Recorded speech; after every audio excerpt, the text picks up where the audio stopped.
નમસ્કાર વિદ્યાર્થીઓ, ધોરણ 12 સાયન્સ કેમેસ્ટ્રી ભાગ 2 એમાં આલ્ડીહાઇડ કીટોન કાર્બોક્સિલિક એસિડમાં આપણે શીખી રહ્યા છીએ સ્વાધ્યાયના સવાલો. એનો આ ત્રીજો વિડિયો લેક્ચર છે, જેમાં આપણે સવાલ નંબર 12.10 પહોંચ્યા છીએ. 12.9 સુધીના સવાલો બધા કમ્પ્લીટ કરી ચૂક્યા છીએ.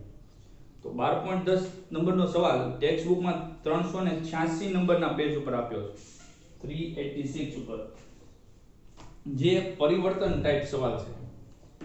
તો સવાલને પહેલા તો આપણે સમજવો પડશે, એનો આપણે ડાયાગ્રામ એક દોરવો પડશે. હવે સવાલ સમજીએ કે એક કાર્બનિક સંયોજનનું આણ્વીય સૂત્ર આપ્યું છે.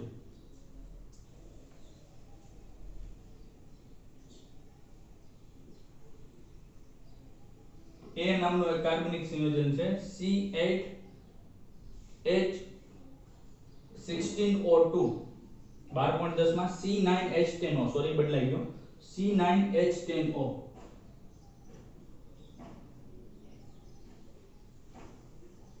જે 2,4-DNP વ્યુત્પન્ન બનાવે છે, જેમાંથી 2,4-ડાયનાઇટ્રોફિનાઇલ હાઇડ્રેઝિન વ્યુત્પન્ન બને છે. આ શું સાબિત કરે છે?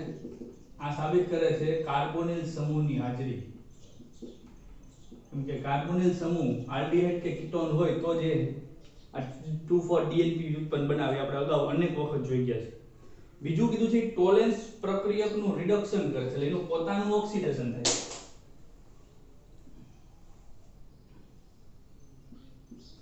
ટોલેન્સ પ્રક્રિયકનું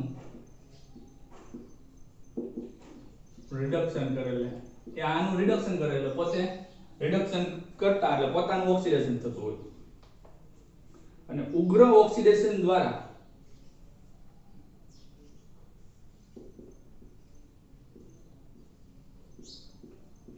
ઉગ્ર ઓક્સિડેશન એટલે કે પ્રબળ ઓક્સિડેશન કરતાથી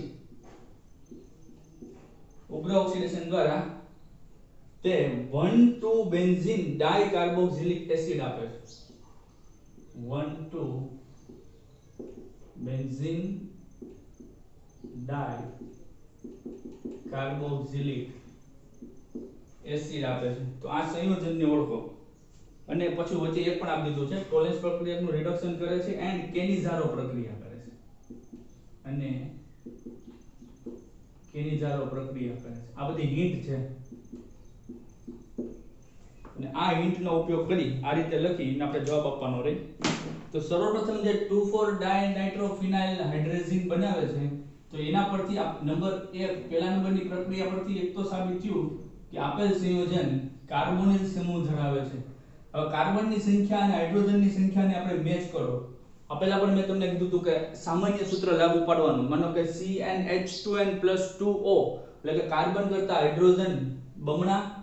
તો બમણાની તો શું વાત કરો છો, 9 દુ 18 થોડા. બમણા કરતા 2 ઓછા H2n-2 ના, CnH2n-6 બમણા કરતા 6 ઓછા છે, એટલે કે 9 દુ 18 માંથી 6 જાય 12, તો એની નજીકનો આપણો થયો હાઇડ્રોજનનો. એટલે કે આ સંયોજન પહેલી વાત તો એ કે એરિન સંયોજન છે, કેમ કે CnH2n-6 જે એરિન માટેનું છે ની નજીક આણ્વીય સૂત્ર ધરાવે છે. એટલે કે એનો અર્થ હોવો પડ્યો કે આપણે કે કાર્બનની સંખ્યા કરતા હાઇડ્રોજનની બમણી અને ઓછી 6, 9 ની બમણી 9 દુ 18 માંથી 6 જાય એટલે 12, એટલે એની નજીક છે. એટલે કે બેન્ઝીન એરોમેટિક સંયોજન છે. બીજું કે પહેલી પ્રક્રિયામાં લીધું કે તે ડીએનપી સાથે પ્રક્રિયા કરે છે, એટલે કે C double bond O carbonyl સમૂહ ધરાવે છે. કાર્બોનિલ સમૂહ આલ્ડીહાઇડ તરીકે પણ હોઈ શકે અને કીટોન તરીકે પણ હોઈ શકે. કાર્બોનિલ સમૂહ ધરાવે છે, બરોબર. પછી બીજી હિન્ટ તરફ જાય તો બીજી હિન્ટ એમ કેવું છે કે ટોલેન્સ પ્રક્રિયકનું રિડક્શન કરે છે. પણ ટોલેન્સનું રિડક્શન કરે છે, ટોલેન્સ પ્રક્રિયા આપે છે, એનો અર્થ એમ કે એ કીટોન નથી. ટોલેન્સ પ્રક્રિયા કોણ આપે? માત્ર ને માત્ર આલ્ડીહાઇડ આપે. એટલે કે કાર્બોનિલ સમૂહ એ આલ્ડીહાઇડ સ્વરૂપે છે, કીટોન નથી. કેમ કે કીટોન ટોલેન્સ કસોટી ન આપે. હવે એક વસ્તુનો ખ્યાલ સ્પષ્ટ થઈ ગયો. CHO સમૂહ હાજર છે, તેથી આપણે એમ કહી શકીએ કે કાર્બોનિલ સ્વરૂપે આલ્ડીહાઇડ ની હાજરી છે, બરોબર. પછી કેનિઝારો પ્રક્રિયા આપે છે 2.a એમ કહી શકીએ. કેનિઝારો આપે છે એટલે કેનિઝારો કોણ આપે? આલ્ફા હાઇડ્રોજન ન ધરાવતા હોય તે ન ધરાવતા આલ્ડીહાઇડ કેનિઝારો પ્રક્રિયા આપે. જેની પાસે આલ્ફા હાઇડ્રોજન નથી એ કેનિઝારો પ્રક્રિયા આપે. એનો અર્થ એમ કે CHO સમૂહની પછીનો જે કાર્બન છે એ કાર્બન હાઇડ્રોજન નથી ધરાવતો અને બીજું એરોમેટિક ની હાજરી તો થઈ, એટલે કે CHO સમૂહ બેન્ઝીન ચક્ર સાથે જોડાયેલો હોવો જરૂરી છે. જો અહીંયા CHO લખી તો મુખ્ય ક્રિયાશીલ સમૂહ પછીનો આ જે કાર્બન થાય એ આલ્ફા અને એની ચાર સંયોજકતા પૂર્ણ 1 2 3 ને 4, એટલે કે એની પાસે આલ્ફા હાઇડ્રોજન નથી અને આલ્ફા હાઇડ્રોજન નથી તો એ કેનિઝારો પ્રક્રિયા આપવાના, બરોબર. અને કાર્બનની સંખ્યા તો આ મુજબ ગણો તો 6 ને 7 કાર્બન જ થયા. હાઇડ્રોજન અહીંયા હોય 1 2 3 4 5 ને 6 હાઇડ્રોજન 6 જ થયા અને ઓ અહીંયા 9 કાર્બન છે, 10 હાઇડ્રોજન અને ઓક્સિજન છે. તો સંયોજન હશે શું? ઉગ્ર ઓક્સિડેશન કરો છો, ત્રીજી પ્રક્રિયા C9H10O નું ઉગ્ર ઓક્સિડેશન એટલે ક્રોમિક એસિડ માનો કે H2CrO4 વડે આ પ્રબળ ઓક્સિડેશન કરતા છે ક્રોમિક એસિડ. ઉગ્ર ઓક્સિડેશન કરો છો તો 1,2 બેન્ઝીન ડાઇકાર્બોક્સિલિક એસિડ મળે છે, એટલે કે પહેલો સ્થાન આ બીજું સ્થાન 1,2 ડાઇકાર્બોક્સિલિક એસિડ. તો અહીંયા કાર્બનની સંખ્યા કેટલી થઈ? 1 2 અને 6 8 અને 9 છે. નોંધ કે હજી એક મિથાઇલ સમૂહ ખૂટે છે અને અહીંયા CHO સમૂહ છે એનું તો ઓક્સિડેશન થી COOH માં રૂપાંતર થયું, પણ એના બાજુના સ્થાનમાં COOH છે એટલે ત્યાં કોઈ આલ્કાઇલ કે મિથાઇલ સમૂહ હોવો જરૂરી છે. એટલે આપણે ટૂંકો મારીએ, ધારો કે એ સંયોજન આ પ્રકારનું છે, ધારો કે એ સંયોજન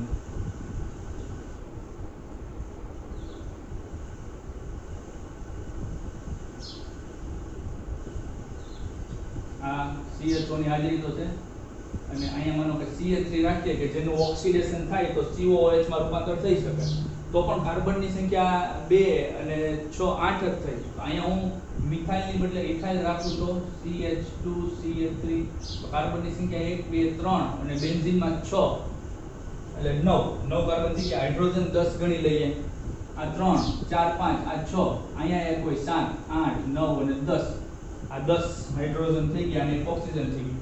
સંભવ છે કે 1 CHO ને 2 ઇથાઇલ ને 2 ઇથાઇલ બેન્ઝાલ્ડીહાઇડ નામનું સંયોજન હોઈ શકે અને એ જ છે, બરોબર. એ જ છે કેમ કે આનું ઓક્સિડેશન કરો એટલે કાર્બન ઓછો થઈ જાય અને એક કાર્બન ઓછો વાળો COOH સમૂહ મળે આપણને. તો ચાલો આ પ્રક્રિયા કરીએ. આ બધી પ્રક્રિયાઓ કરવી પડશે. તો CHO સમૂહને ધ્યાનમાં રાખીને આપણે સૌપ્રથમ 2,4 ડાયનાઇટ્રોફિનાઇલ હાઇડ્રેઝિન બનાવીએ.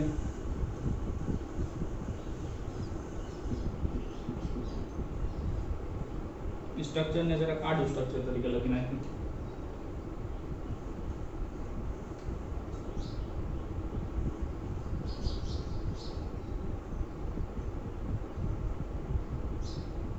C∠OH, બરોબર. અને આના 2 સ્થાને ગમે એમ લખો, એકબીજાના 1 2 સ્થાને C2H5 એટલે ઇથાઇલ સમૂહ લખ્યો અને એની પ્રક્રિયા આપણે કરીએ 2,4 ડાયનાઇટ્રોફિનાઇલ હાઇડ્રેઝિન સાથે, એટલે કે NH2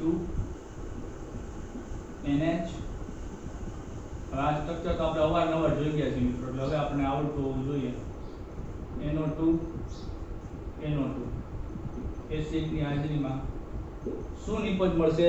નિપજ તમારે જાતે લખવાની, કેમ કે આપણે ઘણી વખત જોઈ કે અહીંથી H2 ને અહીંથી O દૂર કરી લેવાના, H2O અને CH ડબલ બોન્ડ N એ તમારી જાતે લખી લેવાની, બરોબર. આ પ્રક્રિયા આપે 2,4 ડાયનાઇટ્રોફિનાઇલ હાઇડ્રેઝોન. શું નામ થશે? 2,4. જો આનું નામ શું થાય છે? એક આ હાઇડ્રેઝિન, આ ફિનાઇલ અને એના 1 2 3 4 એટલે આનું નામ થશે 2,4 ડાયનાઇટ્રોફિનાઇલ હાઇડ્રેઝીન ઝીઝો કીધો તો ખબર છે ઝીન માંથી ઝોન આનું નામ થશે 2,4 ડાયનાઇટ્રો ફિનાઇલ હાઇડ્રેઝોન બરોબર આ રીતે નામ આપશો પછી બીજી કઈ પ્રક્રિયા ટોલેન્સ પ્રક્રિયાનું રિડક્શન કરે છે ટોલેન્સ પ્રક્રિયા ક્યાં છે એમોનિયકલ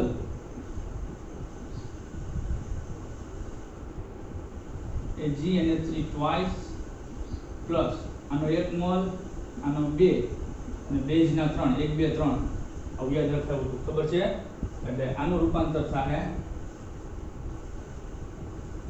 COOH માં નામ તો આપણે જે પ્રક્રિયા જોતા હતા ત્યાં એનું રૂપાંતર તો આપણે આમ કરતા હતા COO C2H5 plus Ag plus ના બે અણુનું રિડક્શન થાય એટલે સિલ્વર મળતું હતું પ્લસ 2 મોલ એમોનિયા છૂટો પડતો હતો પ્લસ 2 મોલ પાણીના અણુ છૂટા પડતા આ 3 OH માઈનસ માં એ આપણે કરતા હતા ખ્યાલ હોવો જોઈએ પછી કેનિઝારો પ્રક્રિયા આવે છે કેનિઝારો પ્રક્રિયા એટલે કે 2 મોલ હોય 1 મોલ નું રિડક્શન થાય 1 મોલ નું ઓક્સિડેશન થાય લખીએ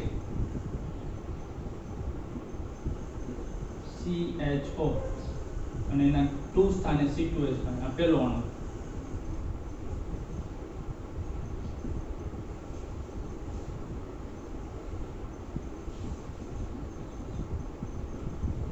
CHO C2H5 કેનિઝારોમાં આપણે બતાવતા 50% સાંદ્ર NaOH અથવા તો KOH યાદ છે બાકીનું 50% પાણી તો માનો કે પહેલા અણુનું રિડક્શન કરીએ C ડબલ બોન્ડ OH એટલે જે પાણીનો અણુ હોય 50% એ વપરાય પાછો મળી જશે અહીંયા pi બન તૂટે HH એટલે બેન્ઝીન ઉપર CH2OH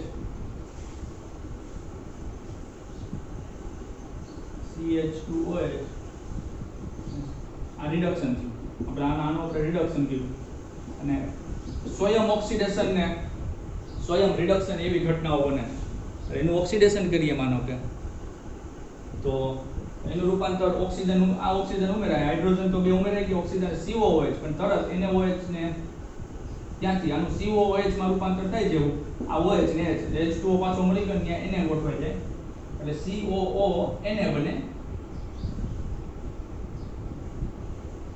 C2H5 એક આ પ્રક્રિયા છે અને બીજું અહીંયા કીધું હતું કે ઉગ્ર ઓક્સિડેશન થી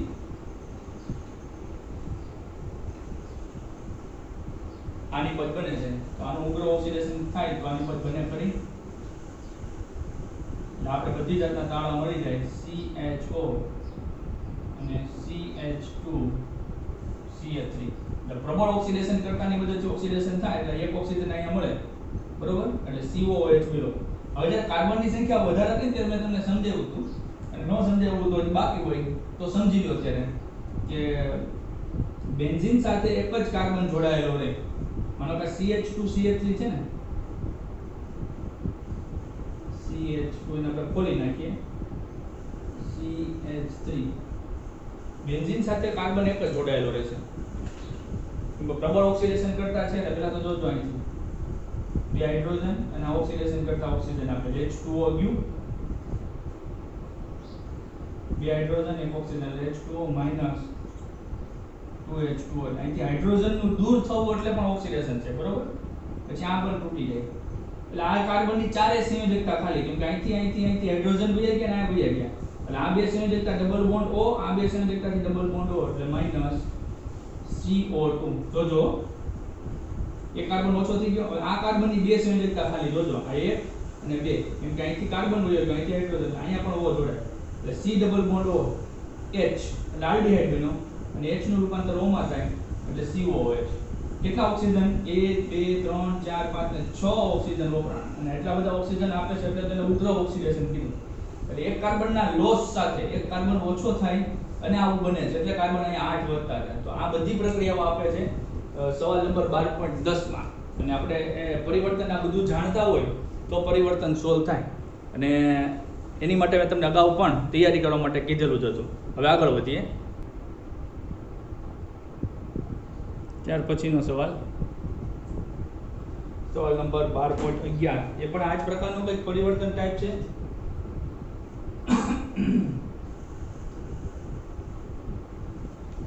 જેમાં કહે છે કે એક કાર્બનિક સંયોજન કે જેનું અણુસૂત્ર આપ્યું છે C8H16O2 એનું નામ આપ્યું છે A. કાર્બન 8, હાઇડ્રોજન 16 અને 2 ઓક્સિજન.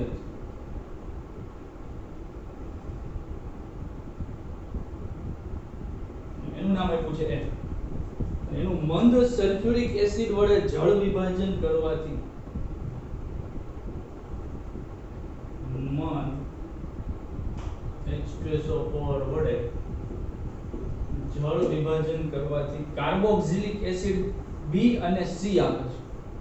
અહીંયા નિપજ મળે છે કાર્બોક્સિલિક એસિડ કે જેમાં COOH સમૂહ છે એનું નામ B આપ્યું અને આલ્કોહોલ આપ્યું.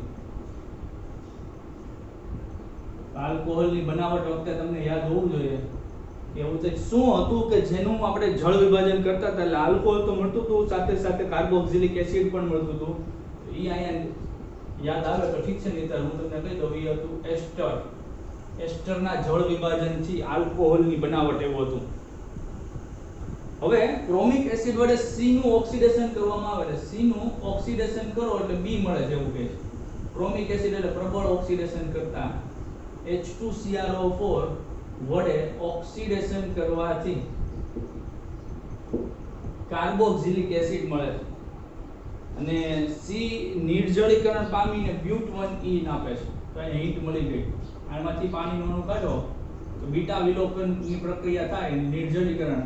આલ્ફા કાર્બન ઉપરથી OH જાય, બીટા કાર્બન ઉપરથી H જાય, એમ નિર્જળીકરણ થાય અને but1ene આપે છે. એટલે CH3 CH2 CH double bond CH2 1 2 3 4 ચાર કાર્બન એટલે but1ene આપે છે. તો અહીં સમાવિષ્ટ રાસાયણિક પ્રક્રિયાઓના સમીકરણો લખો. રિવર્સ આવવું પડશે, બરોબર?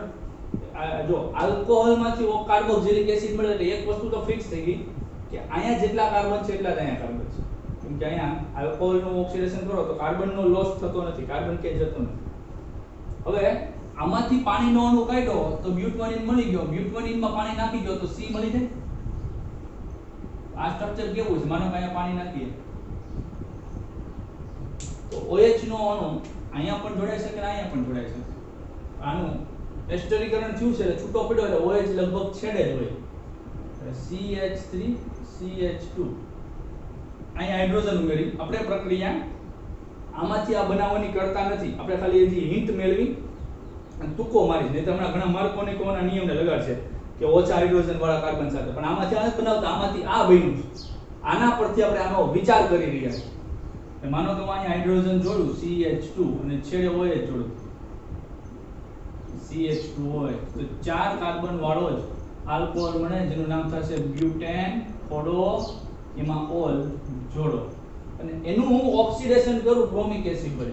આલ્કોહોલનું ઓક્સિડેશન જોઈ જ ગયા છે કે આ પ્રબળ ઓક્સિડેશન કરતા છે એટલે H2 જાય, આ ઓક્સિડેશન કરતા આપે H2O અને એના બદલામાં ડબલ બોન્ડથી O ગોઠવાય તો આ કાર્બોક્સિલિક એસિડનું સ્ટ્રક્ચર થાય કેવું? તો એનું સ્ટ્રક્ચર થાય CH3 CH2 CH2 એમને આ CH2 નું રૂપાંતર C ડબલ બોન્ડ O, બે હાઇડ્રોજન ગયા, બે સંયોજકતા ખાલી પડી અને OH. તો આ બ્યુટેનોઇક એસિડ બન્યું. બ્યુટેનોઇક એસિડ, બરોબર? અને એસ્ટરમાં પાણી નાખ્યું છે તો પાણી દૂર કરી લ્યો તો COOH છે એ OH આપે અને આલ્કોહોલ છે એ H આપે. એ પાણીનો અણુ દૂર કરો એટલે એસ્ટર બની જાય COO, બરોબર? એટલે પાણીનો અણુ દાખલ કર્યો તો એસ્ટરનું સ્ટ્રક્ચર લખીએ CH3 CH2 CH2 CH3 CH2 CH2 C double bond O, અહીંથી OH ગયું અહીંથી H એટલે અહીંથી જોડો O અને પછી O CH2 CH2 CH2 CH2 CH2 કેટલી વખત આવશે? 1 2 3 ને ચોથું CH3. આ રીતે સ્ટ્રક્ચર બન્યું. હવે આપણે કાર્બન ગણીએ 8 થાય છે. 1 1 2 3 4 ને 3 7 ને 8 થઈ ગયા હાઇડ્રોજન ગણો 3 4 5 6 7 3 2 6 7 8 9 ને 7 16 અને ઓક્સિજન 2 થઈ ગયા એસ્ટર નું નામ તો કે એસ્ટર નો કાર્બન જે બાજુ હોય એ બોક્સ લઈ લો કાર્બન ગણો 1 2 3 4 બ્યુટેન વત્તા હોય એટલે બ્યુટેનોઇડ અને આ બાજુ છે નોર્મલ બ્યુટાઇલ સમૂહ હળંગ 4 કાર્બન છે એટલે આપણે નામ આપશું નોર્મલ બ્યુટાઇલ બ્યુટેનોઇડ આ છે એસ્ટર તો આખા સવાલ આપણે રિવર્સ આવી અને સોલ્વ કર્યો ત્યારે ખબર પડી અને બધી પ્રક્રિયા કદાચ જાણીતી છે અને એક ભાગ આ જે ભાગ છે એસ્ટરીકરણનો એ આના અગાઉના ચેપ્ટરમાં પણ હતો અને આલ્કોહોલમાંથી કાર્બોક્સિલિક એસિડની બનાવ એ પણ આના અગાઉના ચેપ્ટરમાં હતો એટલે તમારે આખી પ્રક્રિયા રીતે હળંગ લખી શકો આ લખી મંદેચક્યુ સપોર્ટ આ બે ભાગ લખો અને આનું નિર્જલીકરણ કરીને આ લખો આમાંથી પાછું ઓક્સિડેશન કરીને આ બનાવો બરોબર ત્યાર પછીના સવાલ નંબર 12.12 તરફ આવો એને કીધું છે કે નીચે દર્શાવેલા સંયોજનોને કૌંસમાં સૂચવેલ ગુણધર્મોના આધારે ચડતા ક્રમમાં ગોઠવો ચડતો ક્રમ એટલે ઓછાથી વધારે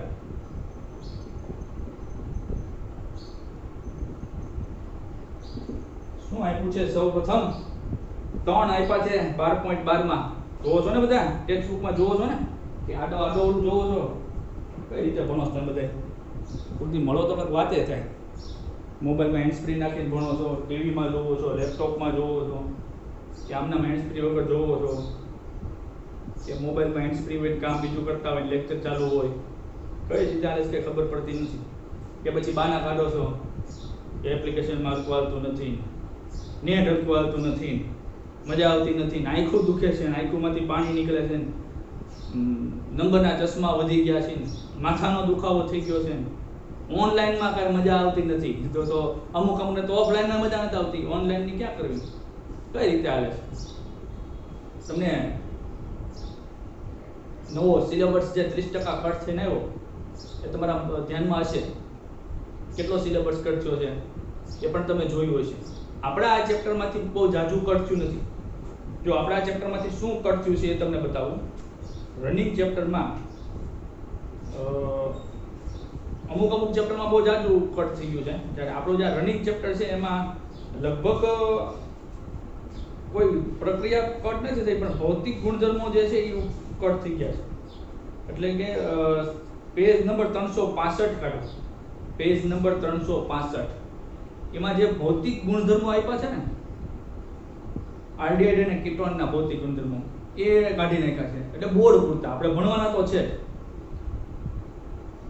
સાયન્સમાં એક ટોપિક ભણવાના નથી એવું નથી પણ જ્યારે બોર્ડની તૈયારી કરતા હોય ત્યારે તમે ખાલી વાંચીને જવાના નથી બાકી સમજવાના છે ને આપણે ભણવાનું છે અને ભણી પણ ચૂક્યા છીએ પછી તમારે આવવાનું છે પેજ નંબર 373 ઉપર જે આલ્ડીહાઇડ અને કીટોનના ઉપયોગો આપ્યા છે નાને આવા ખાલી એક ફકરો છે આપણે મેં સવાલ તરીકે શીખવાડ્યો હતો એ બોર્ડની પરીક્ષાઓમાં તમારે પાકું કરી જવા નથી પૂછશે નહીં એમાંથી મૂળ કહેવાનો અર્થ ભણવાનો તો છે જ કેમ કે જેડબલઈ નીટ જેવી બાહ્ય પરીક્ષાઓમાં કાંઈ એનટીએ વાળાએ કાંઈ જાહેર કર્યું નથી બરોબર એટલે આપણે તૈયારી તો કરવાની જ છે એ કંઈ આપણે બાકી કંઈ રાખવાનું છે અને છેલ્લે જ્યારે કાર્બોક્સિલિક પેજ નંબર 384 કાઢો પેજ નંબર 384 એમાં કાર્બોક્સિલિક એસિડના ઉપયોગો લખ્યા છે અડધો નાનો ફકરો બરોબર ઈ એક કેન્સલ થઈ ગયું છે બોર્ડ માટે એને આગલા પેજમાં 383 એટલે પેન્સિલથી ચોકડી મારવાની છે 383 ઉપર 12.9.4 નંબરનો જે મુદ્દો છે હાઇડ્રોકાર્બન ભાગમાં વિસ્થાપન પ્રક્રિયાઓ અને એની ઉપર બસ આ એ કેન્સલ કરી નાખ્યું છે એટલે આપણે એટલું બોર્ડમાં ભારણ ઓછું છે ભણશું તો ખરા પછી પેજ નંબર 379 379 ઉપર 12.8 નંબરનો જે મુદ્દો છે ભૌતિક ગુણધર્મો કાર્બોક્સિલિક એસિડના ભૌતિક ગુણધર્મો એ એક કેન્સલ કર્યો છે એટલે બહુ જાજુ કંઈ કેન્સલ છે નહીં આ ચેપ્ટરમાંથી 10 થી 15% જેવું કેન્સલ છે પણ ઓવરઓલ 30% જેવું છે 30-35% જેવું એટલે બધા અમુક ચેપ્ટરમાં વધુ ઉડ્યું છે મહત્વના ચેપ્ટર હોય એમાં ખૂબ ઓછું કાઢવામાં આવેલું છે એનો પણ એક આખો તમારે સમજાવટ કરશું કે ક્યાં ક્યાં કેટલું રનિંગ ચેપ્ટરમાંથી કેટલું કાઢ્યું છે એ મેં તમને કીધું તો આ નીચેના સંયોજનોને ચડતા ક્રમમાં ગોઠવો અને એમાં આપ્યું છે પહેલું એમાં આપ્યું છે એસિટાલ્ડિહાઇડ. એસિટાલ્ડિહાઇડ એટલે સ્ટ્રક્ચર લખી નાખું CH3CHO, એસિટાલ્ડિહાઇડ. પછી બીજું આપ્યું છે, આને હું A કહી દઉં. પછી બીજું આપ્યું છે acetone, CH3 C double bond O CH3. આ એસીટોન કહેવાય. સ્ટ્રક્ચર નો આવડે તો ધોરું થઈ જાય, કાઈ ન આવે. પછી ડાઈ તૃતીયક બ્યુટાઇલ કીટોન. ઓહો, ડાઈ એટલે બે વખત, તૃતીયક બ્યુટાઇલ એટલે બ્યુટાઇલ એટલે ચાર કાર્બન, પણ તૃતીયક કાર્બન હોય એવો કીટોન. એટલે કીટોન એટલે હું C ડબલ બોન્ડ O કરી નાખું. અને કીટોન હારેનો કાર્બન અન્ય 3 કાર્બન સાથે, કુલ કાર્બન 4. અને આ કાર્બન તૃતીયક છે કેમ કે 1 2 3 સાથે જોડાયેલો છે. સમજ્યા? અને આ થયું 4 કાર્બન વાળો ભાગ એટલે તૃતીયક બ્યુટાઇલ. આવા બે 1 2 3 ડાઈ તૃતીયક બ્યુટાઇલ. અને લખવાની રીત બદલી છે. બે બાજુ તૃતીયક બ્યુટાઇલ છે સમૂહ. તૃતીયક બ્યુટાઇલ સમૂહ ખબર હોવો જોઈએ. ડાઈ તૃતીયક બ્યુટાઇલ કીટોન, આને હું C કહ્યો. પછી ક્યાં ખવાઈ જાય છે? હા, મિથાઇલ તૃતીયક બ્યુટાઇલ કીટોન. એટલે એક બાજુ મિથાઇલ અને એક બાજુ તૃતીયક બ્યુટાઇલ. આપણે આમ પણ લખીએ છીએ તૃતીયક બ્યુટાઇલ. CCH3 ત્રાઇસ પણ લખો. અને આ મિથાઇલ. T એટલે ટર્સરી બ્યુટાઇલ કીટોન.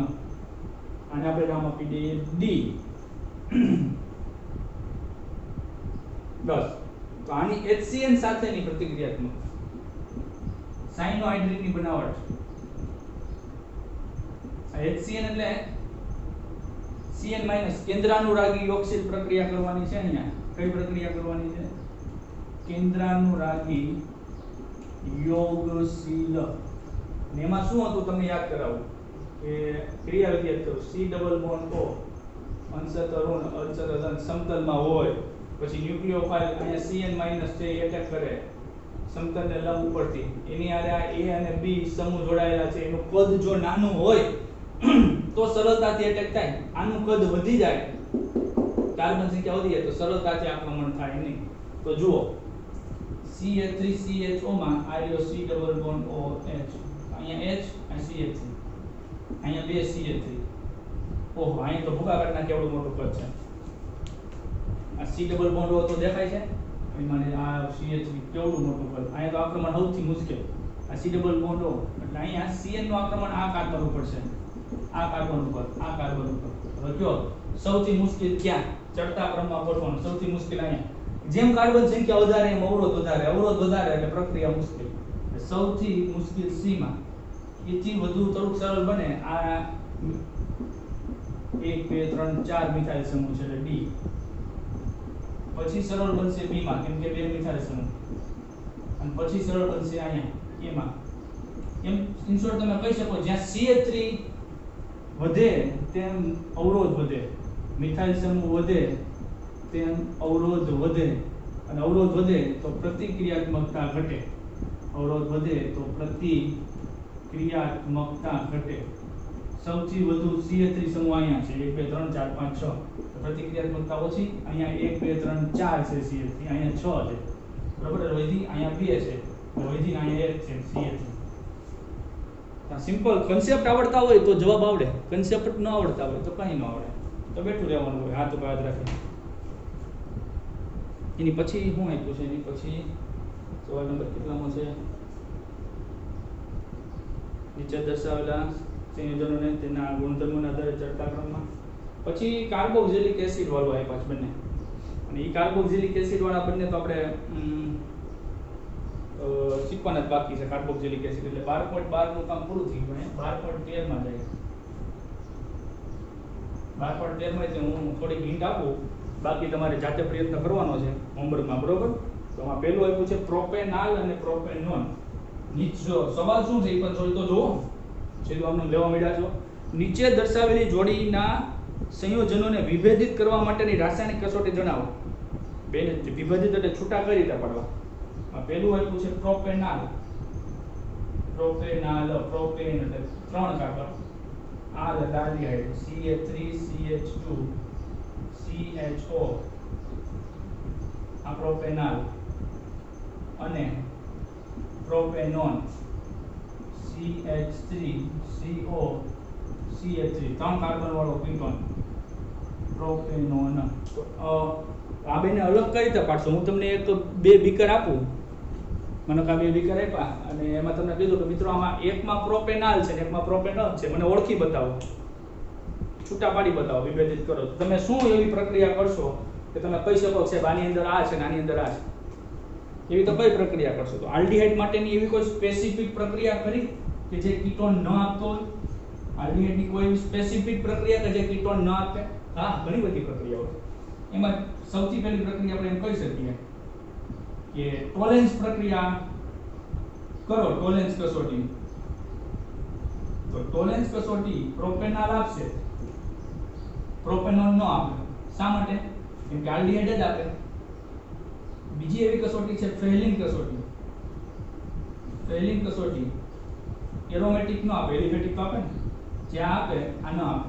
એટલે ટોલેન્સ અથવા ફેલિંગ કસોટી કરો તો જે ટોલેન્સ કસોટી આપે છે એને તમારે પ્રોપેનાલ કહી દેવાનો, જે નથી આપતા એને પ્રોપેનોન કહી દેવાનું. બીજું COCH3 આવેલો છે, COCH3 સમૂહ આવેલો છે, તો આ હેલોફોર્મ કસોટી આપશે. કેમ કે જ્યાં COCH3 હોય તે હેલોફોર્મ કસોટી આપે. અને અહીંયા જો અહીંયા CO છે પણ અહીંયા CH3 નથી, CH2 છે, એટલે આ હેલોફોર્મ કસોટી નહીં આપે. તો જે હેલોફોર્મ કસોટી આપે, જે માનો કે ક્લોરોફોર્મ કે આયોડોફોર્મ આપે, આમાં તમારે નાખવાનું છે NaOH વત્તા I2 નાખો, આયોડીન. તો નિપજ તરીકે CH3 ના આયોડીન જોડાય એટલે CHI3 ના પીળા અવક્ષેપ આવે. એટલે એના આધારે તમે કહી શકો કે ભાઈ આ છે એ કીટોન પ્રોપેનોન છે, જે પીળા અવક્ષેપ આપે, અને જે ન આપે એ આ છે. તો આવી રીતે તમારે જવાબ આપવાના છે, બરોબર? અને આગલા જવાબના આપવાનો તમારે જાતે પ્રયાસ કરો શું જવાબ આવે છે, અને બાકી તમારી રીતે પ્રયત્ન કર્યા પછી આવતા વિડિયો લેક્ચરમાં ફરી પાછો હું તમને સમજાવીશ. આજે એટલું રાખીએ. ધન્યવાદ, અસ્તુ, આભાર. રિવિઝન કરવાનું છે, બધી પ્રક્રિયાને વારંવાર લખવાની છે. ફરીવાર કહું છું, આવતા વિડિયો લેક્ચરમાં આજે હું પરિવર્તન કરાવીશ મારી રીતે, ઘરના પરિવર્તન શોધેલા, અને એમાં આલ્ડીહાઇડની બનાવટ અને આલ્ડીહાઇડના રાસાયણિક ગુણધર્મોમાંથી જ સવાલો પૂછીશ, બરોબર? તો એ તૈયાર કરી રાખજો આવતા વિડિયો લેક્ચરમાં.